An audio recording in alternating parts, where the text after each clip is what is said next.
చందమామ కథ నవకోటి నారాయుడు. బ్రహ్మదత్తుడు కాశీరాజ్యాన్ని పాలించేటప్పుడు ఒక మహాధనికుడు ఉండేవాడు. ఆయన 9వ కోటి పూర్తి చేసి పడగ ఎత్తే సమయానికి ఒక కొడుకు పుట్టాడు. అందుచేత కొడుక్కి ఆప్యాయంగా నవకోటి నారాయుడు అని పేరు పెట్టాడు. నారాయుడికి తండ్రి లేదనకుండా కోరిన కోరికలన్నీ తీర్చేవాడు. అందుచేత కుర్రవాడు ఆడింది ఆట, పాడింది పాట అయింది. అతడు దుష్టులతోనూ దుండగీలతోనూ సహవాసం చేయసాగాడు. ఏమైతేనేం, యుక్త వయస్సు వచ్చేసరికి తండ్రి ఒక చక్కటి పిల్లని చూసి నారాయుడికి అతి వైభవంగా పెళ్లి జరిపించాడు. మరికొద్ది కాలానికే ఆయన కాలం చేశాడు. చిన్నప్పటి నుంచి నారాయుడు హద్దుపద్దు లేకుండా చేస్తూ వచ్చిన బాకీలన్నీ తడిసి మోపుడై తండ్రి పోయేసరికి కాలసర్పాలలాగా వచ్చి పట్టుకున్నాయి. రుణదాతలందరూ ఒక్కసారిగా వచ్చి చుట్టుకున్నారు. ఈ స్థితిలో నారాయుడికి జీవితం అంటే నిస్పృహ తోచింది. గత్యంతరం కానక చివరకు చస్తే మేలు అనిపించింది. ఏమీ బదులు చెప్పక నారాయుడు వారితో, అయ్యా, నేను గంగ ఒడ్డున పలానా రావి చెట్టు కింద ఉంటాను. అక్కడ మా పూర్వీకులు వదిలి వెళ్ళిన నిక్షేపం ఉన్నది. మీ పత్రాలన్నీ పట్టుకొని అక్కడకు రండి అని చెప్పాడు. అవుననుకొని అందరూ ఆ రావి చెట్టు వద్దకు వెళ్ళి సిద్ధంగా ఉన్నారు. నారాయుడు నిక్షేపం కోసం వెతుకుతున్నట్టుగా నడిరాత్రి వరకు అటూ ఇటూ తచ్చాడి వాళ్ళు ఆదమరుపుగా ఉండటం చూసి గభీమని గంగలోకి దుమికాడు. జై పరమేశ్వర అని అతడు జాలిగా కేక వేసేట అంతలో ప్రవాహ వేగం అతన్ని ఎంత దూరమో లాక్కొని పోయింది. ఆ కాలమందు బోధిసత్వుడు ఒక లేడిగా జన్మించి తక్కిన లేళ్ల మందకు దూరంగా గంగా తీరాన లతలు పొదలు అల్లుకున్న ఒక మామిడి తోటలో నివాసం ఏర్పరచుకొని ఉన్నాడు. ఈ లేడి అన్ని విధాల ప్రత్యేకత గలది. బంగారు శరీర ఛాయ, లక్క వంటి కాళ్ల డెక్కలు, వెండి కొమ్ములు, రత్నపు పొల్లలాగా జిగజిగ మెరిసే చక్కటి కన్నులు, ఇటువంటి అపూర్వ సౌందర్యంతో ప్రకాశిస్తూ ఉన్నది ఆ లేడీ. ఈ లేడీకి అర్ధరాత్రి సమయాన విపత్తులో ఉన్న ఒక మానవుని ఆక్రందన వినిపించింది. ఏమిటి దీనాలాపం అనుకుంటూ బంగారు లేడీ లేచి ఎదురీదిపోయి నారాయుడి వద్దకు చేరుకుంది.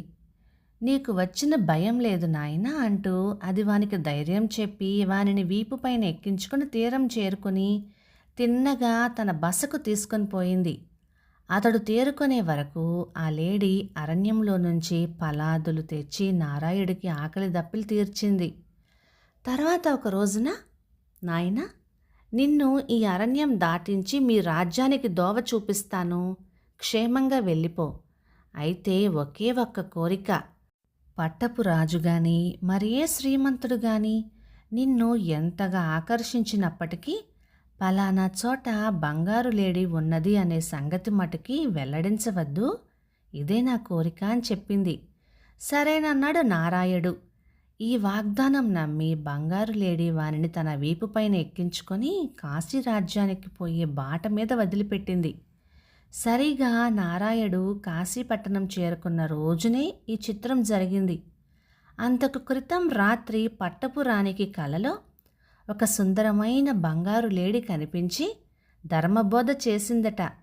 రాణి తన భర్తకు వచ్చి, అసలు ఈ లోకంలో ఉండకపోయినట్లయితే ఇటువంటి లేడీ రూపం నాకెందుకు కనబడుతుంది? అది ఉండే తీరాలి. దాని వెంటనే నాకు పట్టు తెస్తే తప్ప జీవాలు నిలవవు అంటూ పట్టుబట్టిందామె. తక్షణమే రాజు సభ తీర్చాడు, సలహాలు చేశాడు. చివరకు చేసిన ఏర్పాటు ఏమిటంటే, ఒక ఏనుగు మీద అంబారీ, అంబారీలో బంగారు బరినె, బరినె లోపల 1000 మొహరీలు. వీటితో అది ఊరేగుతోంది. బంగారు లేడిని గురించిన బొగట్ట ఎవరికైతే ముందుగా చెబుతారో వారికి బరినెలోని మొహరీలను బహుమతిగా ఇస్తారు. ఈ విధమైన ఒక ప్రకటన స్వర్ణపత్రం మీద లిఖింపించి సేనాని ఊరూర దండోర వేయించాడు. సరిగా ఈ దండోరా వేసే సమయానికే నారాయుడు కాశీనగరంలో అడుగుపెట్టాడు. అతడు సేనాని వద్దకు వచ్చి, అయ్యా, మీకు కావలసిన బంగారు లేడిని గురించి నాకంతా తెలుసు. నన్ను ప్రభువు దగ్గరికి తీసుకొని పోండి, మనవి చేస్తాను అన్నాడు. తర్వాత నారాయణుడు రాజుని పరివారాన్ని వెంట పెట్టుకొని పోయి బంగారు లేడి నివసించే ఏకాంత స్థలం చూపించి తను అల్లంత దూరాన నిలబడ్డాడు. రాజుగారి పరివారం ఒక్కసారిగా గొల్లుమని కేకలేశారు. లేడీ రూపంలో ఉన్న బోధిసత్వుడు ఆ శబ్దం విన్నాడు. ఎవరో గొప్ప అతిథి వచ్చి ఉండాలే, స్వాగతం ఇద్దాము అనుకుంటూ అతడు లేచి అందరినీ తప్పించుకొని తిన్నగా రాజు నిలబడ్డ చోటుకే పోబోయాడు. లేడీ యొక్క వేగానికి రాజు ఆశ్చర్యపోయాడు. విల్లమ్ములు తీసుకొని లేడీకి ఎక్కుపెట్టాడు. అప్పుడు లేడీ ఇలా అన్నది, రాజా, ఆగు, తొందరపడకు. నా ఉనికిని గురించి నీకు చెప్పిన వారెవరు అని. రాజు చెవులకి ఈ మాటలు అమృత తుల్యంగా వినపడినాయి. ఆయనకు తెలియకుండానే విల్లమ్ములు కింద పడినాయి. నిదానమైన మధుర స్వరంతో బోధిసత్వుడు, రాజా, నా ఉనికిని నీకు తెలియజెప్పినది ఎవరు అని మళ్ళీ ప్రశ్నించాడు. రాజు నారాయణుడిని వేలుపెట్టి చూపి ఆనవాలు చూపించాడు. అప్పుడు బోధిసత్వుడు ఇలా ధర్మం చెప్పాడు. లోకంలో మానవుణ్ణి మించిన కృతజ్ఞుడు లేడని శాస్త్రాలు చెప్పిన మాట నిజం.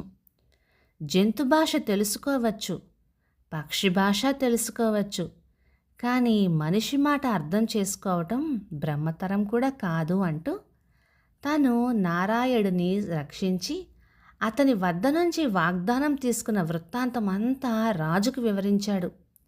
రాజు ఉగ్రుడై, ఇదా సమాచారము? ఇటువంటి కృతజ్ఞుడు మహాపాపి, లోకానికి కూడా పీడ. ఒక్క బాణంతో వీణ్ణి హతమారుస్తాను అని బాణం తీశాడు. బోధిసత్వుడు ఆయనను వారించి, రాజా, చంపవద్దు, ప్రాణం తీస్తే ఏముంది? బ్రతికి ఉంటే ఏనాటికైనా వాడికే బుద్ధి వచ్చి బాగుపడతాడు. నీ వాగ్దానం ప్రకారం వాడికి ఇయ్యవలసిన బహుమతులు కూడా ఇచ్చివేయి.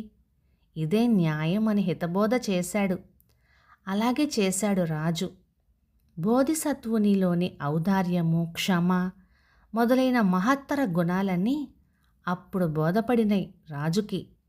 బోధిసత్వుడు మహానుభావుడని గుర్తించి ఆయనను తన రాజ్యం నడిపించే సారథిగా ఎంచుకున్నాడు. కథ సమాప్తం.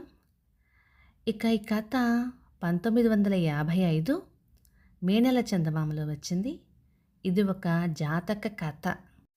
మాట ఇచ్చి తప్పటం, అది మాట తీసుకున్న మనిషిని మనం మోసం చేయడమే కాదు, మనల్నే మనం తక్కువ చేసుకోవడం కదా.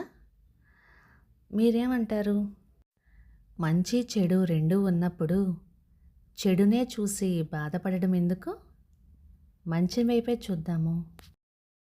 అప్పుడు జీవితం మీద ఆశ కూడా కలుగుతుంది కదా. ఏమంటారు? ఇక ఈ కథ మీకు నచ్చినట్లయితే లైక్ చేయండి, షేర్ చేయండి. ఇలాంటి మంచి తెలుగు కథల కోసం మన ఛానల్ని సబ్స్క్రైబ్ చేయండి. Thank you.